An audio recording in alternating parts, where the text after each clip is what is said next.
can all jump in and have a conversation. So first of all, I love that you're here, and I'm so excited to have the opportunity to talk to you guys. I've been licensed for about 18 years. I was an investor back in 2008 when the market crashed. I was buying real estate there, but in 2011, when the terrorists hit the Twin Towers, I was actually a licensed agent. So I had started shortly after 9/11. So I've kind of been through two different crazy markets. And I will tell you, as a old timer, so to speak, in the business, what we're going through now is going to just be a little blip on the radar. So don't lose hope. Don't turn in your license. What I'm trying to say is we have been through so many really terrible things in this country that are already behind us. So I feel like this is, while this may change how we do business, it is not going to be bad. So hang in there. Today, I kind of want to just talk to you about different things that our team is doing and just thoughts on getting through tough times. And feel free to jump in and ask questions, or feel free to tell me what you're doing also to kind of get through this, or anything that you've worked, tips and tricks, so we can all kind of share. I think the first thing is, on times like this, it's really tempting to just stop work and just figure no one's out looking at homes, no one's listing their home, therefore I'm going to work on home projects. And I think you have to fight that desire to do other things and fill up your day with non-real estate related events. Does anybody like that? Does anybody have like 5 projects going on? Joan, do you have anything going on? Joan, do you have any home projects going on? No, I don't. You know what? I really actually have a really good schedule of getting up and getting ready for work. I love it. And I'm just making it a work day. It's worked out really well for me. My house is dirty. I have laundry to do. Love it. Yeah, I'm amazed at myself. So thank you. And you know, Joan is actually should be co-leading this class with me, because I feel like Joan has so much great depth and so much great experience. So Joan, chime in at any time. Joan was actually one of the main reasons that I joined KW, is because I really value Joan and I thought she had a wonderful ethics system. And so I followed her over to KW. So Joan, chime in anytime. I think what you said though is really true, is you're having business as usual. You're getting up, you're getting ready, you're treating it as a normal work day. And I can tell you, the agents who treat this virus like that are going to have killer years. The agents who are like, okay, I'm going to get up and I'm going to finish painting my bathroom cabinets, and then I'm going to go out and do my yard work, and then I'm going to go to Lowe's. Like, those are the people that are going to wake up in 2 weeks and go, oh my God, now I've got to really hustle to get some leads coming in, because this is, you know, because you've tricked yourself into thinking that there's no business out there, when in fact there's lots of business. It's like, I always try to sell a home right around Christmas. I am always out showing homes the week of Christmas. I for the last 10 years, I've probably sold a house during Christmas week, probably 9 out of the last 10 years, because no one's working, no one's picking up their phones. So, and I always think when I go out there, it's that my first instinct is like, it's on New Year's or Christmas Eve, and I'm out showing these homes at 4 o'clock, and I really want to cook dinner for my family, and then they end up buying something. So always go out on Christmas Eve or big holidays. So don't you think so, Jen? I agree. I agree. My winters, my holidays are always good. Mm-hmm. Me too. Just the way I feel about it. Yeah. Love it. So go listen to you, Lorraine. Oh no, Joan, you're the pro. I think it's funny, every year, and this is of course April, so it's very fresh on my brain doing taxes. And Joan, maybe you can chime in here too, but I can tell you time after time, year after year, when I go through and I really crunch numbers, it is not what I've spent money on that has returned on my investment. It has been working my sphere of influence. Does everybody that's joining us know what a sphere of influence is? Everybody know what that is? Chime in. So sphere of influence is something, a database that you hopefully are nurturing and keeping data on. I have it just really low tech. I have a Word doc that I have on my computer, and every time I buy or sell a home, or I meet somebody at the gym or at the hardware store, I go home, look up where they live, and I plug them into that system. And then once a month, I send that list to a title company that I do a lot of business with, and they kind of co-market a postcard to me. And I know snail mail is old school, but I can tell you it still works. So until it's completely dead, and it's funny, I literally always get, every time I send out a postcard, I always get some clients coming. It's like, hey, we're now attacking our kitchen.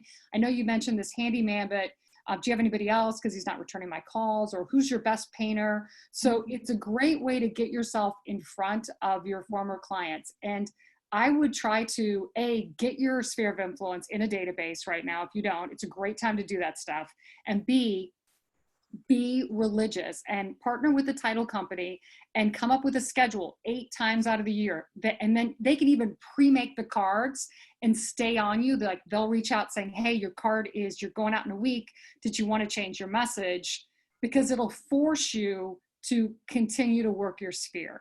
So I would definitely do a postcard 8 months out of the year, 8 out of 12. And they're really cheap. They're like 30 cents or 35 cents a contact, which you just can't beat. I would also in this time, and this is something that I really think has been a game changer for me, is every week I put out 10 calls, texts, touches, whatever it is, to my database. And it can't be somebody that I'm currently working with. It has to be, maybe it's somebody I met at my daughter's volleyball tournament 2 years ago. And what's great about this virus is it's an amazing opportunity to just check in on people. And I wouldn't say anything about buying or selling homes. I would just reach out and say, hey, Karen, I just was thinking about your family the other day. I saw your daughter's pictures on Facebook and I was just thinking about you and just checking in and hoping you're okay.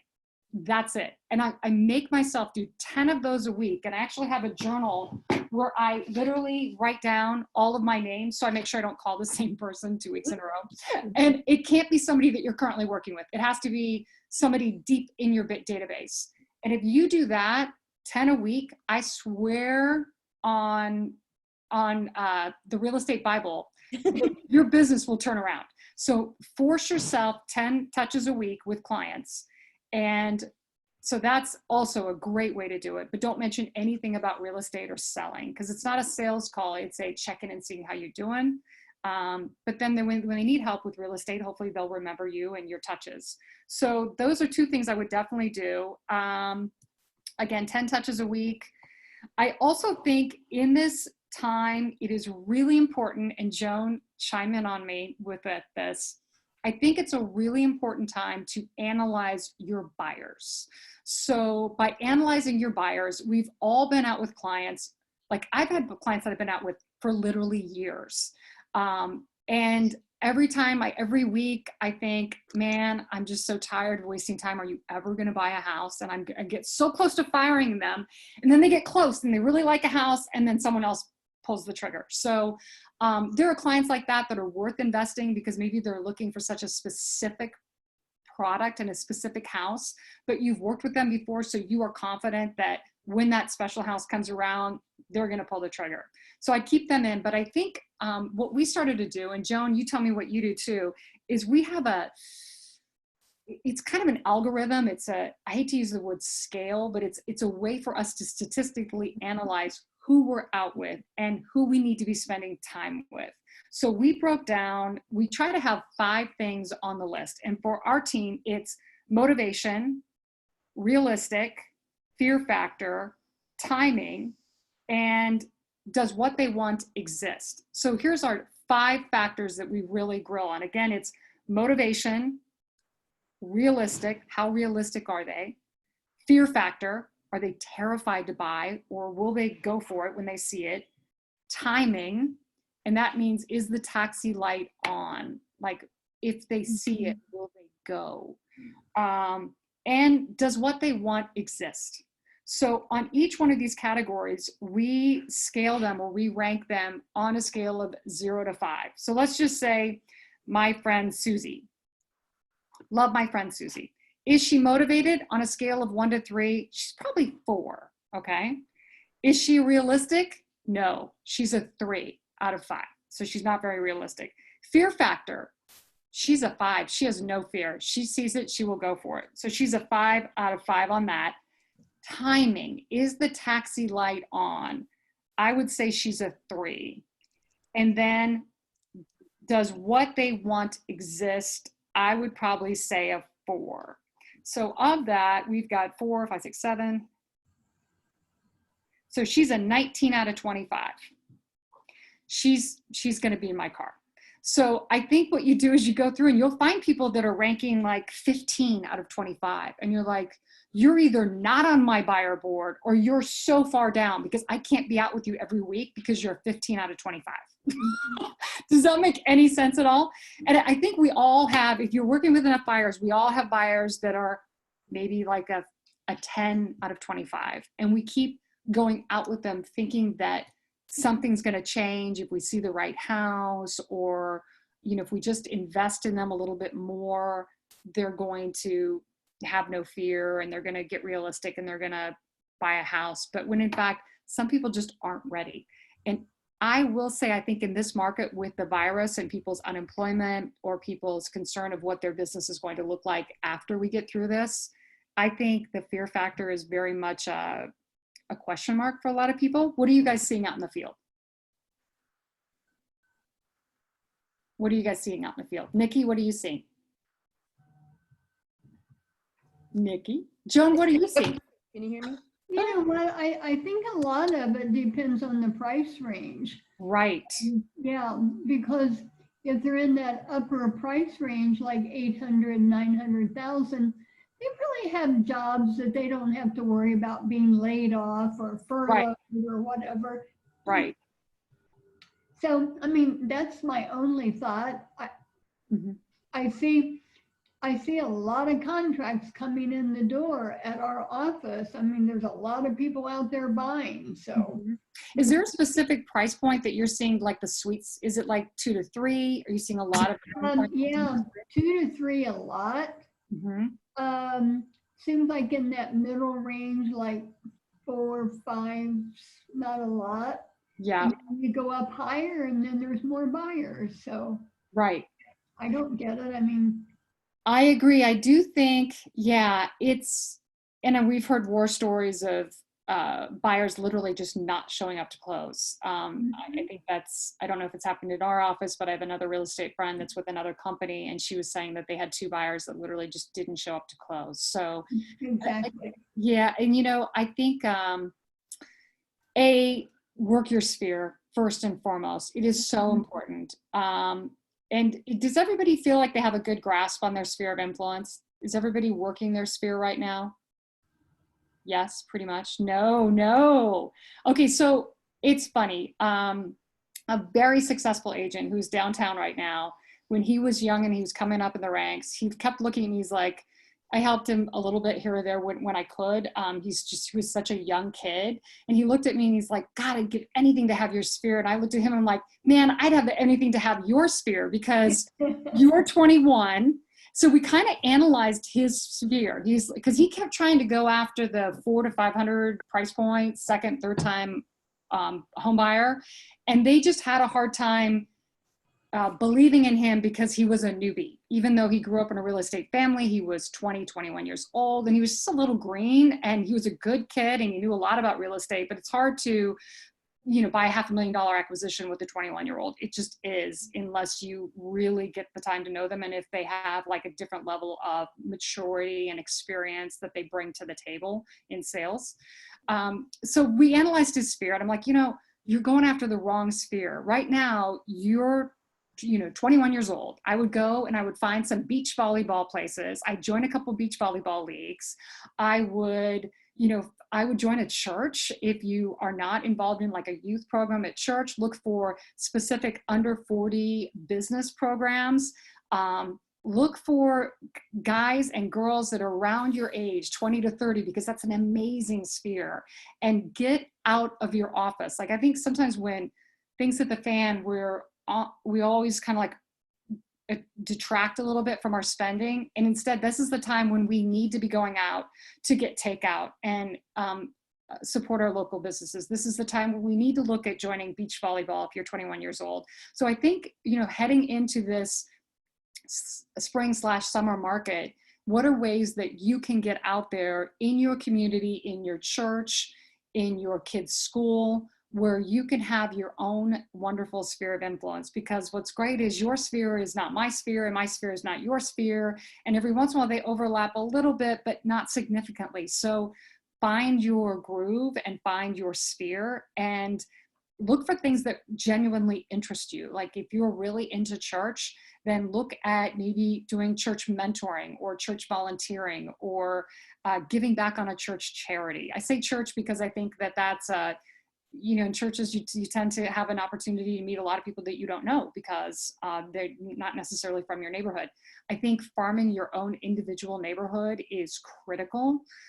If you're not doing that, I would strongly encourage you to do that. And by that is maybe you look at Nextdoor. Does it have an active Nextdoor site in Scioto Woods or wherever you live? And look at what's going on in your neighborhood that you can be a part of. Maybe they have movie nights at the park in the summer. Look at seeing if you can sponsor that, and maybe you buy the pop and the pizza for the group and spend like $250, but you get to put up a little sign saying, have a blast tonight, sponsored in part by the Hetherington team. So it's like little inexpensive ways to ingrain yourself in the community and be part of the fun and also get yourself out there. So Joan, have you ever done anything like that you've really liked? Joan? No, sorry, I was muted. When you were talking about being a part of a church or whatever, I used to belong to this one church and I did a ton of business, never asked for it. I mean, right. Would literally come up and say, hey, I need to talk to you about some real estate or whatever. And I go, great, I'll call you. I didn't even talk to him there. Right. And the other thing with my daughter, about 2 years out of college, she and her friends all started buying houses. And then when they started having kids, they all bought more houses. Yeah. And I kept working her friends. And right now, I have 2 of her friends that are possibilities. So yeah, just stay in touch with people. And, I moved a year ago. I just wrote this down. Why am I not doing Nextdoor where I live? I don't know. Thank you, Lorraine.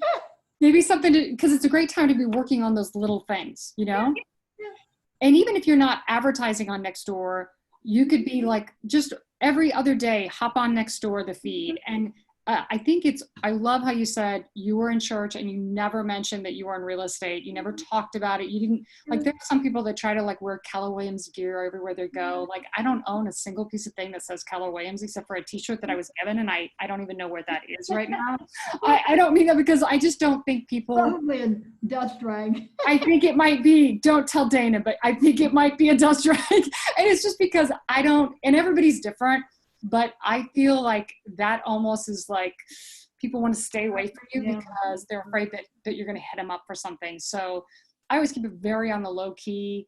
People know what you do for a living. They really do.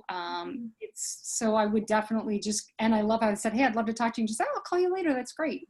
So again, I think churches, if you have children that are young children, that is fantastic. That's amazing because you can get into their school and you can do a lot of volunteering projects. You can be part of the PTO.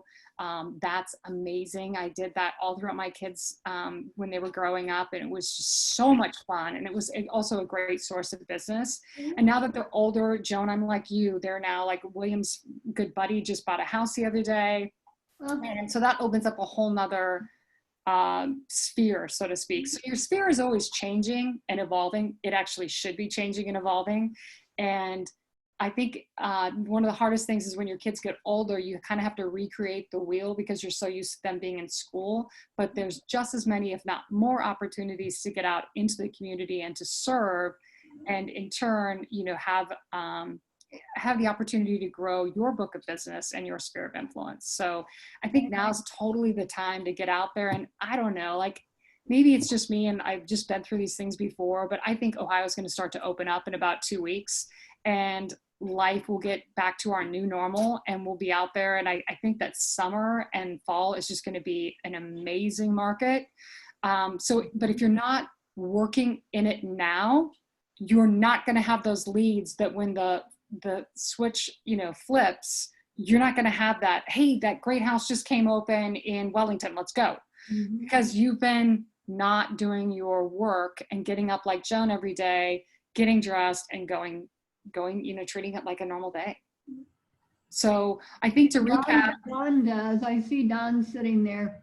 Don, you do that also. You're very involved. I know every day, which is so good. So, Right. I'm sorry. I just said you're very involved every day. You get up and Oh yeah. in the business every day. But I did this before this happened anyway, because I was out in the country and did it anyway. So for me, it's just giving me time to get organized. And but I've learned so much from all these meetings, the Zoom meetings, the things that we can be doing. So new ideas, Right. So, yeah, just gotta stick with it. And I've been walking. I mean, there's only like one day, maybe I don't walk a week now, so that's good. Oh, yeah. Me too. Every I day. know. I also think that dogs, I think dogs are I don't have a dog anymore. I moved. dogs are great for business. So did I say that? Please. I want to walk someone else's dog. Dogs are great for business because you're out at the park and you're like constantly, they force you to get out there and they force you to meet people. So dogs are great for business. Yes, I agree. I think I'm gonna go walk someone else's dog. Exactly. Let's all be neighborhood dog walkers next I'm door. writing that down. Yeah, get a dog, preferably a cute puppy or rescue.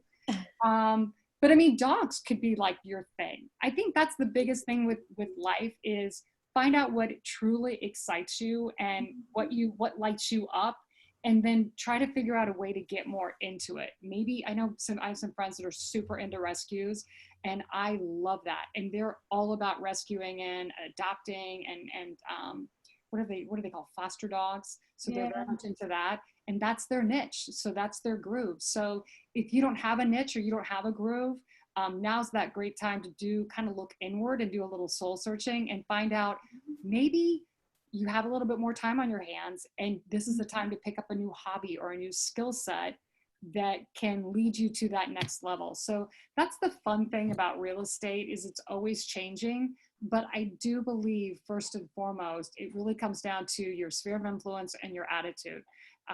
If you get up like Joan and Dawn and you're killing it every day, and some days are just going to suck. I mean, let's just, some days are not great. In this business, I literally just want to go back and paint my bathroom because it's like everything I'm touching is falling apart. But then there are many more days where things just go really well. So I think the takeaway is things are going to open up, I believe, within 2 to 3 weeks.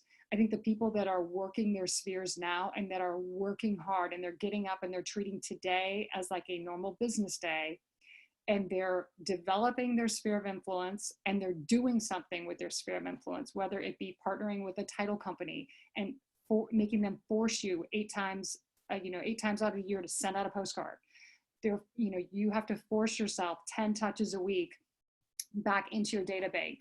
That if you do those 2 things alone, I swear they'll lead to 3 sales this year. Just literally, if you just do those things. And if you get a puppy, man, you're off the charts. So any questions you guys have? I do. On the postcards that you send out, what do you put on them? What do you say? Well, we just put out this one. I don't know if you guys can see this. Oh, But this was one that First American Title, so I'll just read it to you. So it said, this one just went out this past week. It said, top 3 things to do at home. Tackle one big project that you've been putting off. We're cleaning the garage, which is a hot mess. The garage got cleaned, thank God. It's still a little bit of a hot mess, but it's a better looking hot mess. Item 2, declutter. This is a great time to go through your home and donate to shelters and charities. Less really is more. And then number 3, deep clean. With a little extra time on our hands, it's a good time to do a deep clean. So it's just 3 things to do at home. They had nothing to do with real estate. I mean, so then at the end we said, whatever the season looks like, we are here for you and your family, real estate or otherwise. In the middle of the biggest messes often comes the biggest miracles. No messes, no miracles. Let us know how we can help you during this time. So I did lie. I did mention real estate or otherwise deep down in the copy, but it would look like this. I love that. Yeah. So, and then, I like it. yeah, so it was just, and then on the back, of course, First American Title helped me with this. But that was just, and again, what I love is they create them for me because I'm a terrible designer, and they also stay on my butt. So literally 8 times a year, whether I like it or not. So we had them all pre-planned for the whole year. And when the virus hit, I'm like, no, we need to obviously be more relevant. So we changed this card, and next month we'll probably change the card again to do something like, hey, we're back out there, things to do now that you're, back at it. Go visit your favorite restaurant, who probably really needs your support. Go to join a charity and give back to the community, and specifically target like, okay, kids are out of school. What can you be doing to endear yourself out to the community? So I've always found if you just get out there and have a good attitude, business will come your way. I don't know. That's just my philosophy, Joan. Love it. I really do. I really like the card, and the message is subtle. Right. Still says real estate. I like it. I think subtle is the key. Like I cannot tell you, like when I meet for someone for the first time, I never mention real estate. Ever, ever, ever. It is always subtle. But then I go home and I look them up. I do like a dark web search and I find out where they live, and then they're in my sphere, and then they're getting a postcard. So that's kind of but you have to keep growing that sphere because there are people that are going to move out of state. So every year, if you live in an area where there's a lot of relo traffic, 10 to 15 people are moving out of your sphere every year. So you have to try to double that to take it in.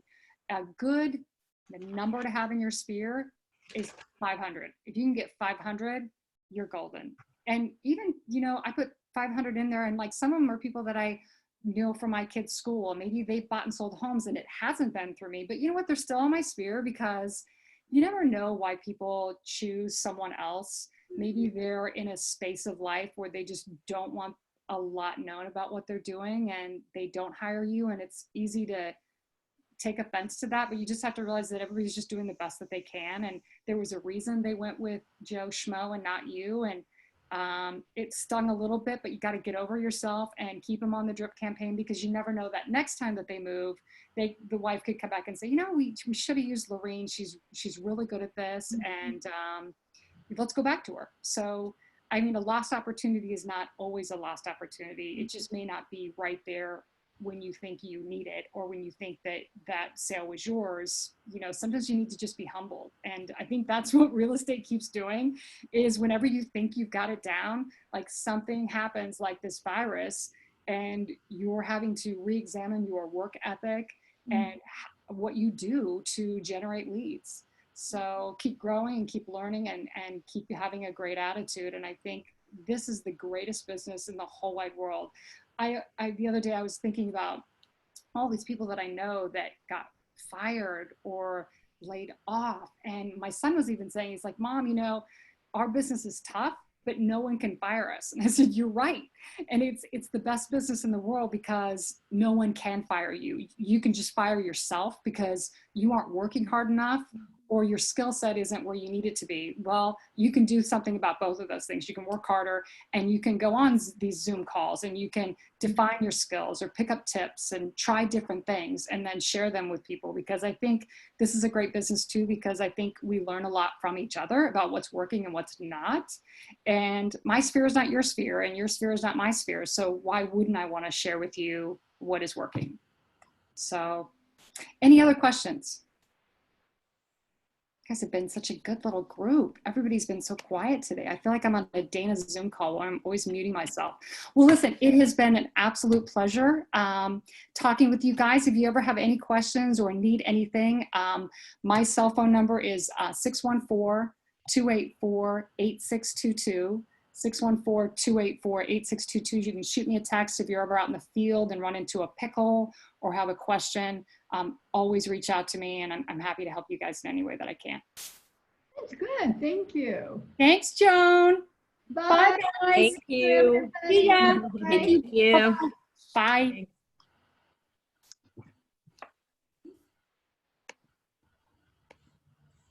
Here we go. Leave meeting.